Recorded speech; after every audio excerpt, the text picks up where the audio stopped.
प्राचीन समय में विद्यार्थी गुरुकुल में रहकर ही पढ़ा करते थे। बच्चे को शिक्षा ग्रहण करने के लिए गुरुकुल में भेजा जाता था। बच्चे गुरुकुल में गुरु के सानिध्य में आश्रम की देखभाल किया करते थे और अध्ययन भी किया करते थे। वृद्धराज को भी सभी की तरह गुरुकुल भेज दिया गया। वहां आश्रम में अपने साथियों के साथ घुलने मिलने लगा, लेकिन वह पढ़ने में बहुत ही कमजोर था। गुरुजी की कोई भी बात उसके बहुत कम समझ में आती थी। इस कारण सभी के बीच वह उपहास का कारण बनता है। उसके सारे साथी अगली कक्षा में चले गए, लेकिन वो आगे नहीं बढ़ पाया। गुरुजी जी ने भी आखिर हार मानकर उसे बोला, बेटा वृद्धराज, मैंने सारे प्रयास करके देख लिए हैं। अब यही उचित होगा कि तुम यहां अपना समय बर्बाद मत करो। अपने घर चले जाओ और घर वालों की काम में मदद करो। वृद्धराज ने भी सोचा कि शायद विद्या मेरी किस्मत में नहीं है, और भारी मन से गुरुकुल से घर के लिए निकल गया। दोपहर का समय था।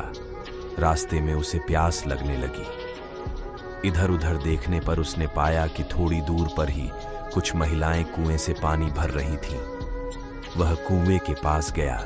वहां पत्थरों पर रस्सी के आने जाने से निशान बने हुए थे, तो उसने महिलाओं से पूछा, यह निशान आपने कैसे बनाए? तो एक महिला ने जवाब दिया, बेटे, यह निशान हमने नहीं बनाए। यह तो पानी खींचते समय इस कोमल रस्सी के बार बार आने जाने से ठोस पत्थर पर भी ऐसे निशान बन गए हैं। वृद्धराज सोच में पड़ गया। उसने विचार किया कि जब एक कोमल से रस्सी के बार बार आने जाने से एक ठोस पत्थर पर गहरे निशान बन सकते हैं, तो निरंतर अभ्यास से मैं विद्या ग्रहण क्यों नहीं कर सकता। वृद्धराज ढेर सारे उत्साह के साथ वापस गुरुकुल आया और अथक कड़ी मेहनत की।